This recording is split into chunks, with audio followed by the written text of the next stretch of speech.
Hello again everybody and welcome back to the Fighter Weapons School scenario in Command Modern Air Naval Operations. And we're deep into the mission at this point. I don't even remember at this point what video this is. Video number 4, I think. But we have had a pretty major air-to-air battle that has been ongoing up here just north of the target for quite some time now. I think I gave a pretty good breakdown of it on the end of the last video as far as what has happened to this point. Now, to make this a little bit clearer, and my apologies if this wasn't the optimal way to view it in the last video, let me turn off the data blocks for all the aircraft and I'll just have them up for the selected unit. So this should be a little bit clearer as far as what's going on up here. Yeah, my apologies if that was the case throughout the prior video. I just really noticed that myself as I was looking at the air picture. So we can see that right now we have an AIM-9J in the air against this F5, and that's what I want to start this one off on, is just a little bit of a closer look at this F5 versus F4 matchup, and just to verify that I was right about some of my assumptions about the AIM-9J and the AIM-9N. Now if I come to the database entry for the F5, now I'll slow down and take my time on this. I showed a little bit about this as the battle was raging, but yeah, let me really get into what's going on here. So we're up against an F5E from the Taiwan Air Force, 1977 model, and it's a very capable aircraft, third generation fighter, agility rating of 5. Like I said, a shorter range APQ-153 radar, but it's not really the radar that's going to set these apart, it's just the ability to get in close and to be effective in the type of fight that we are engaged in right now. You know, just a close-in turning fight, AIM-9 versus AIM-9, cannon versus cannon against an F4. Now the version of the AIM-9 that this one has, the AIM-9N model, and this is just a sort of an incremental upgrade of the AIM-9J model that my F4s have. The only difference between the J and the N was just a little bit of a modification made to the guidance package on the N model to make it a little bit more effective, and that accounts for that higher probability of hit like we saw during the last one. It's about a 5% in terms of the command database numbers probability of hit than compared to the AIM-9J that my F4s are firing. Other than that, they're really comparable. I might have misstated or I might have misinterpreted some of the range rings in here. I think what I was doing is I was confusing the range rings for the guns with the range rings for the missiles. So all in all, the range on the different variants, or the J and the N model, is very comparable. I think in terms of the database entry, the AIM-9N has a max range listed as 8 nautical miles, whereas if I go to the F4 real quick, actually let me just click on the AIM-9J Sidewinder and go straight to the database entry for it. Its listed max range is 10 nautical miles, so I stand corrected on that point. The J model does outrange the N model, but in close like this, the N model does have a slight advantage in reliability over the J model. So yeah, I just wanted to clarify that and make sure that I was given the right information and make sure that I was interpreting everything correctly there.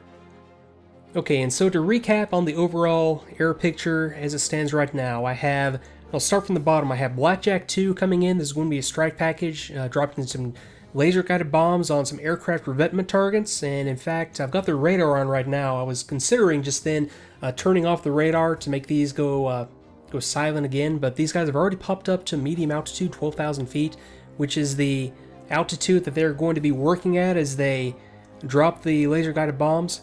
So I'm just going to remove the manual control that I had set up for the speed and altitude and let them do their thing. And I'm also going to leave the radar on because at this point, everybody in the area knows that there are F4s in the area, but hopefully this flight right here, Blackjack 1, can come in here and suppress this SA-3 site and take that out to clear the way for Blackjack 2 to get in here and strike the targets without being shot down or harassed by this SA-3. Now we do have this ongoing air battle. We are down to 2 enemy aircraft against 2 friendly aircraft. Unfortunately, I have lost 2 F4s, but on the other hand, I have shot down like, what is that, to about at least 8, I think, 7 or 8 F5s in the course of the battle. And it looks like I'm about to take out one more F5. I would be very, very surprised if this AIM-9 doesn't score hits, and then it's going to be down to just a 2-on-1 fight, with the main point of that being that the fighter opposition was not a hindrance to my strike package, and that I'm going to be able to get them in there and take out the target. Whether that was worth losing 2 F4s, I don't know. I'm going to assume this was a pretty darn important target to drive that kind of a loss, but that's where we're at right now. So let me go ahead and unpause and get this thing kicked back off and see how effective this AIM-9 is going to be against the F5 and miss. Okay, so that's okay. I'm still in a perfect firing position. So he's going to fire, is that the last remaining AIM-9? No, he's still got one more. So I've got Reno 2, continuing that engagement. Reno 1 turning to support. Reno 1, I'm going to have you actually come out here and get into a position to flank this additional bogey and to better support Reno 2. Okay, another miss. Got one more AIM-9, and that was what was fired just then. That's not ideal, but it's still a high deflection shot. And got him. Okay, so yeah, 44%. Definitely not an ideal position, but still got the kill. Okay, so that's going. I'm just going to have you... Actually, let me have you, before you get into the range ring of that SA-3, come up here to the north. At least that's given that SA-3 a moment of pause. Hopefully the SA-3 is looking up here to the north and doesn't see Blackjack 1 coming in at low level, screaming in there with some Mark 20 cluster bombs. Okay, so that's working out okay. Reno 1, yep, you can still continue. Bogey 6, I believe you're coming down here to engage Blackjack. Reno 1, let me have you go ahead and engage Bogey 6. Hopefully you can get like a long range AIM-9 shot, because this guy is down to guns. I'm just going to have him turn around and support Reno 1 at this point. And that's about the best that I can do in that situation. Boy, this is going to be close on whether or not this guy gets into range and can fire some AIM-9s on this flight. That is assuming this guy has anything left to fire, which I've got to assume that he still has some AIM-9s on board. Okay, so coming in here, approaching the strike on the SA-3. Let me zoom in slightly and we'll watch what happens here. Just dropping cluster bombs. Okay, there's a missile launch. Blackjack 3 was just destroyed. Okay, what got you? SA-3 got him. Okay, so SA-3 fired on Blackjack. Base probability of hit of only 40%. That must have been a lucky shot. Adjusted for target speed, 38%, so I got a little bit of an advantage. Nominal agility, 3.5. Adjusted for efficiency, 2.8. Adjusted for a head-on, 1.7. So final probability of hit, 20%. That's kind of unlucky. And additionally, I had the jammer trying to spoof it. So let's see what happens here. So ALQ 119 pod. So it's early 70s tech ECM, so it's not going to be that effective attempting to spoof the seeker. Semi-active radar homing seeker from the early 60s, so that does give it somewhat of an advantage. Final probability 20%, and result of course failure, 1 in 5 chance of that working.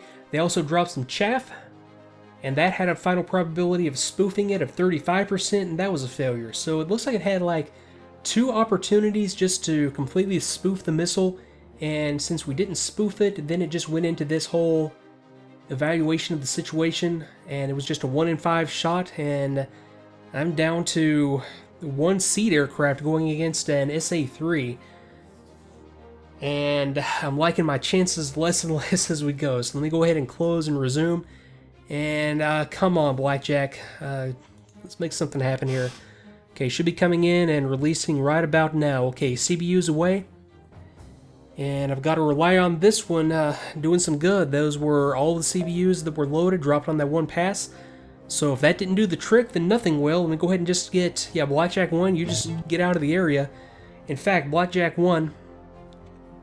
let's have you, okay, taking a missile launch, and he's down. Wow, what got him there? SA-7. SA-7 got him. Okay, so let's have a look at this. Base probability, 30%.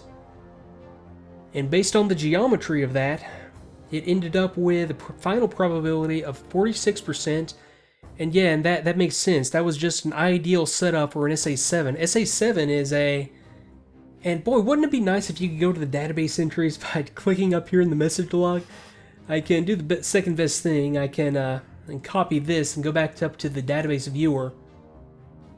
And no, I can't do that either. Wouldn't it be nice if you could search the database viewer by name? You might be able to. I might just be in the wrong place. But let me dig up some info on the SA-7 real quick. I'll be right back. So yeah, we were up against an SA-7A, stern chase, mid-course, plus passive IR terminal guidance, so it's just a heat seeker. ideally fired from behind the aircraft, and that was what I was pointing out there. That was the perfect geometry for a heat-seeking missile to be fired. My aircraft was at low altitude because it had just dropped the CPU, and as it was going off the target, that SA-7 fired straight at its tailpipe and knocked it out of the sky right there. Base probability of hit 30%, and it's not a terribly reliable weapon, so again, I'm just having some bad luck on this scenario right here with the rolls. Max range 10 miles, so kind of comparable to the AIM-9, although not nearly as reliable as the AIM-9 based on the numbers here. But boy, this leaves me in one heck of a pickle, because unless I get lucky here and those CBUs take out at the very least the launchers, or at the very least maybe the targeting radar, the illuminator radar for the SA-3, then these guys coming in now are going to have a tough time of it, because they're going to have to be at a more or less high altitude to make this laser-guided bomb strike. And as you can see right here, the way that it has to work, and granted, you would be able to drop these from a lower altitude than 10,000 feet, but the way that they're represented here, they have to be above 10,000 feet, or the aircraft has to be above 10,000 feet in order to launch. So that's going to put it at a higher risk of getting taken out by an SA-3, assuming that SA-3 sight stays up. So there's nothing to do now but to kick it back off and see how the rest of this scenario plays out. So come on, I've got my fingers crossed that, okay, I saw a hit in there. Something did get hit. Hopefully that was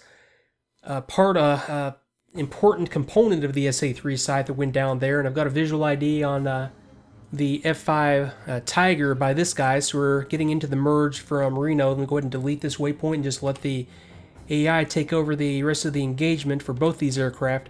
So I've got this guy coming in, I've got this guy supporting with guns. Not a very good situation to be in by any means. So these guys are in the merge. We'll just focus on this for a second, since it's the most interesting thing going on until we get our strike aircraft in there. Okay, so in the merge, and now it's just turning, one aircraft trying to get onto the tail of the other. So both turning left. Looks like the F4 is turning more or less a co-radius, or it's putting up a good fight. But here's exactly why I had Reno 2 back there, kind of a tail-end Charlie. Now that the F5 is turning and just focusing on Reno 1, Reno 2 can come behind them and maybe get into a good position to make a good gun shot. Although it doesn't look like that's going to happen either. So this is just going to be a classic turn fight, and we'll just see which one of these aircraft can come out on top here. So yeah, Reno 2 is just down to guns. Reno 1 still has 3 AIM-9s, so if Reno 1 can just get into a good position, get behind this aircraft to be able to take a shot, will be good. But I don't think the F5 is going to let either of these aircraft outturn it. I wouldn't expect that to happen, at least. So, let me see. I think this is just going to kind of play itself out. And okay, now I've got Blackjack coming on up. Blackjack is actually taking an AIM-7 shot. That's a kind of a silly shot to take, long range, and that's a lot of confidence on the part of the WSO, or radar intercept officer, I guess is what it would be called in the F4 context.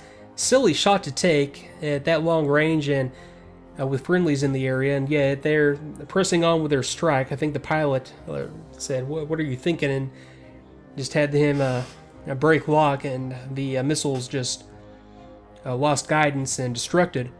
Okay, so they're running into the target at the very least. I've got this set up so that it's going to be as ideal a situation as I could come up with, just coming in and straight back out. And I'm going to adjust their egress heading here so that they're exposed as little as possible to this SA-3, so it's just going to be a matter of, is that SA-3 up or is that SA-3 down?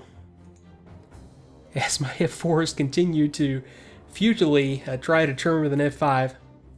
So that's fine. Okay, another missile shot off of this guy. Let me just go into the doctrine real quick and say, dude, stop firing unless you're like within 10 miles. There are different ways of doing that, but that's the way that I'll use just to keep this guy from continuing to fire missiles up there, because that's not exactly what I would like to happen. I mean, don't get me wrong, I would love for one of these missiles to hit, but that's not really a good shot. I just don't like that shot being taken. Okay, so coming up on the engagement range of that SA-3. Let me hit it with just a slight burst of time compression. And no, on second thought, let me not hit it with a quick burst of time compression, because when I did that, it just kind of went out of control and I missed everything. But, yeah, we're right back to the exact same spot. Now, we've got these missiles coming up here, the ones that I did not want to guide on this aircraft. I'll actually be disappointed if these missiles hit. And, yeah, wouldn't you know it, yeah, it was a completely unrealistic shot off of Blackjack 2 that saved the day. And now we're just down to, will Blackjack 2 be able to get in there and out, or will they get shot down by an SA-3 as they approach the target area? So we're approaching the decision point right now. Is this SA-3 still active? So now we just gotta wait and see.